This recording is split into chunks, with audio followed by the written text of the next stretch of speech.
Muy buenas tardes, muy buenas noches. Bueno, a la hora que ustedes vean este video, eh, esta, esta cápsula o este video va a estar pensado para sustituir la clase del 22 de agosto.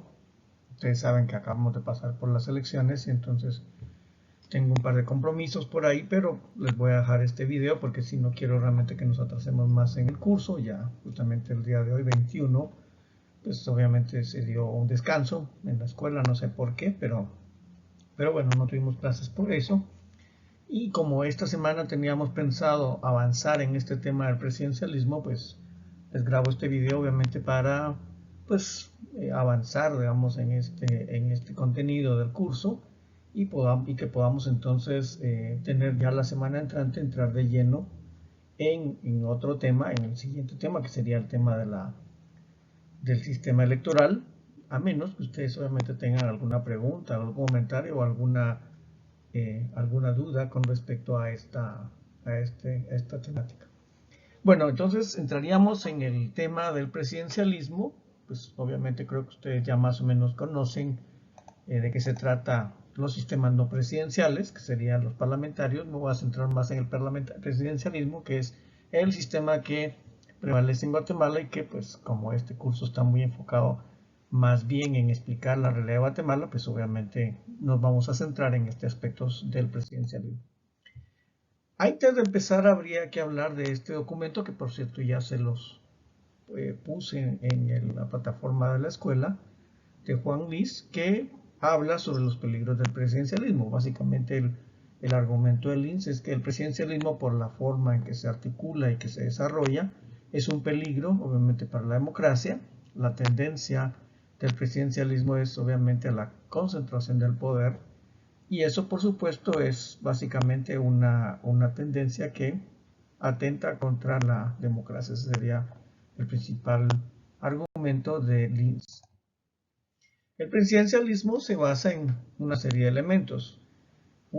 Formalmente hay una doble legitimidad del presidente y el parlamento, porque ambos son electos por el voto popular. En el caso de Guatemala, a pesar de que aparentemente existe una legitimidad de origen del parlamento, en la práctica esto no es cierto.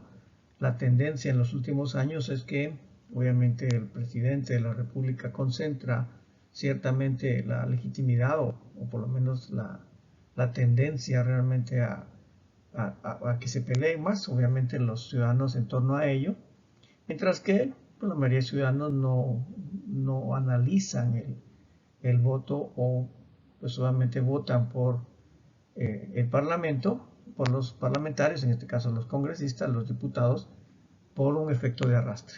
En el caso de Guatemala, el hecho de que las elecciones sean concurrentes, todas al mismo tiempo, pues genera este efecto arrastre. Y casi siempre, obviamente, el partido de gobierno, el partido del presidente, pues tiende a concentrar cierta cantidad de actores digamos, y de diputados, de alcaldes y diputados, aunque no necesariamente realmente es tan así. Realmente, por ejemplo, en el caso de Jimmy Morales, de Alejandro Yamatei, incluso de Bernardo Arevalo, no tienen mayorías en el Congreso. Esas mayorías después se forman por el manejo de, pues el presidente realmente casi siempre se forman coaliciones de gobierno que tienden a formalmente a generar esta lógica de concentración o de aglutinamiento de las fuerzas del Congreso en torno al Ejecutivo.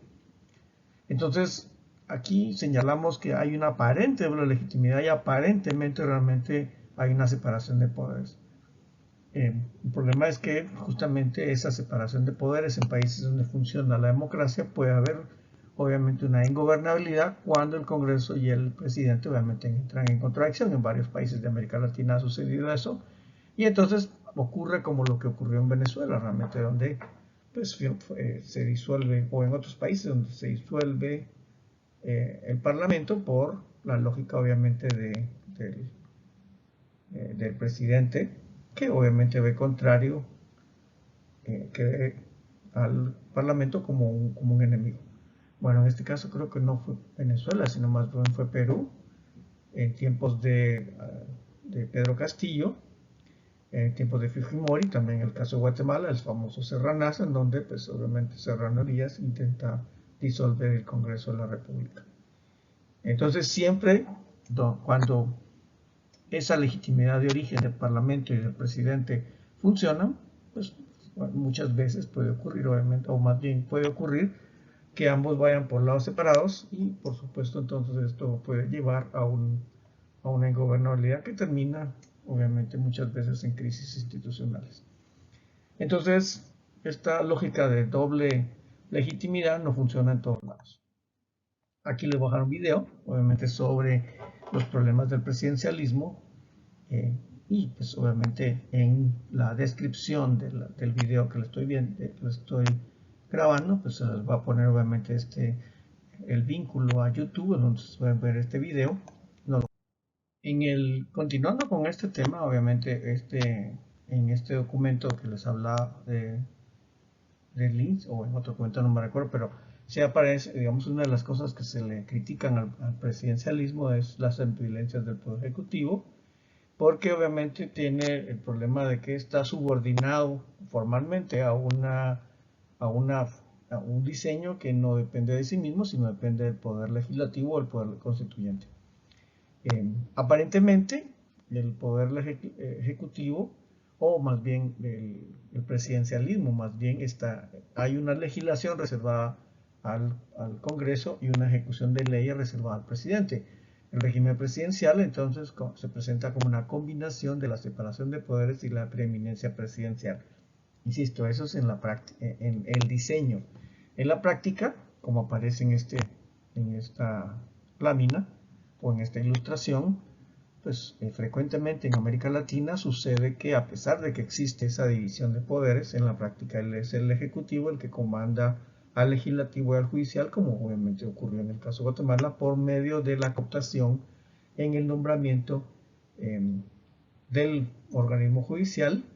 Para eso obviamente tiene que contar con la complicidad del legislativo y pues obviamente el legislativo se logra a través de las componentes y de las lógicas obviamente de cooptación que ha desarrollado el presidente de la República, pero en varios periodos de la historia. Entonces formalmente existe esta separación, formalmente existe esa lógica obviamente donde se asegura aparentemente la separación de poderes, pero en la práctica no es cierto. Digamos, el Poder Ejecutivo tiende a concentrar el poder por diferentes mecanismos, y esa sería un poco la idea.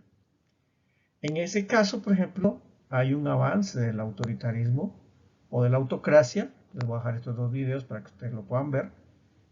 Y obviamente ahí es donde ustedes van a tener un amplio panorama sobre lo que está ocurriendo en el mundo y la tendencia cada vez más sentida obviamente a fortalecer estas autocracias.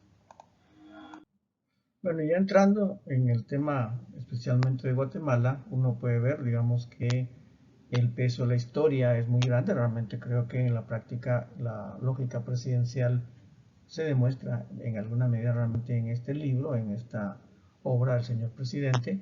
Hay una larga tradición presidencialista o semipresidencial, formalmente somos un sistema semipresidencial, pero pues culturalmente hablando, sí, en el imaginario colectivo es el presidente el que obviamente concentra el poder y el que pues obviamente aglutina el peso de la esperanza o de la decepción en alguna medida. Y eso lo podemos ver muy claramente en la elección presidencial de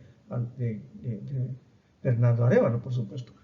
Se está hablando más de Bernardo que del partido o de el resto de, digamos, de actores del poder. Así que me parece que a pesar de que el diseño es semipresidencial, en la práctica hay un peso cultural y político en el tema del presidente. Algunos hablan del semipresidencialismo porque el Congreso, formalmente hablando, tiene poderes muy interesantes, digamos. Tiene cuotas de poder muy importantes. Por ejemplo, el artículo 165 que le da capacidad al Ejecutivo al Legislativo de nombrar funcionarios a través de las comisiones de postulación. También tiene la posibilidad de modificar, improbar o aprobar el presupuesto nacional. Y obviamente también tiene esa lógica de generar emplazamientos o, ¿cómo se le llama eso? bueno, llamar a los diferentes ministros o funcionarios realmente a interpelaciones, ese es el correcto nombre, que pues obviamente termina siendo una suerte de chantaje para los diferentes ministerios o para los diferentes funcionarios de gobierno que usualmente han sido convocados o llamados al Congreso. En la práctica, insisto, a pesar de que el Congreso se puede ver como exacerbado, termina muchas veces más bien trabajando bajo la lógica del poder ejecutivo. Así que, pues, formalmente somos un semipresidencialismo, en la práctica pues, no lo somos. Y eso sería un poco la idea, partidos con franquicia, diputados con control ciudadano y un Congreso exacerbado, pues llevaría obviamente a la imposibilidad de modificar condiciones de dominación. Eh, Formalmente el Congreso tiene posibilidad de hacerle un contrapeso al poder presidencial. En la práctica más bien trabajan los dos de la mano, como pues obviamente hemos visto en el actual periodo presidencial.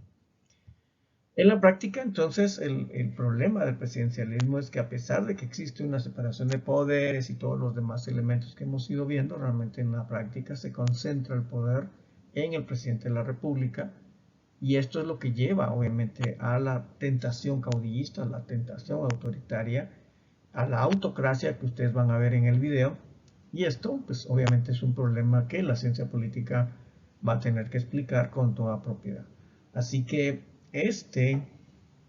digamos, este documental, o más bien esta parte del curso, pues tendría que hablar obviamente sobre esta tentación autoritaria o esta tentación autocrática que se deriva del diseño del sistema, porque obviamente es un diseño presidencial. Me parece que no todo es elemento del diseño, sino también de la cultura política, como les decía, con el tema del peso que tiene en la historia la obra de Miguel Ángel Asturias, el señor presidente, pero pues también obviamente contribuye enormemente el diseño institucional. Así que les dejo este video, vamos, si quieren lo vean, eh, y también vean los videos que están adjuntos obviamente en la presentación, y bueno, platicamos la semana entrante sobre cómo ven estos temas, y pues si ustedes creen que esta breve presentación y estos documentos que les he ido dejando son suficientes para dar por cubierta esta parte del programa, o si pues necesitamos pues tal vez tener una plática más extensa el día lunes cuando tengamos la clase. Así que muchas gracias, que tengan una feliz semana y pues obviamente nos vemos muy pronto.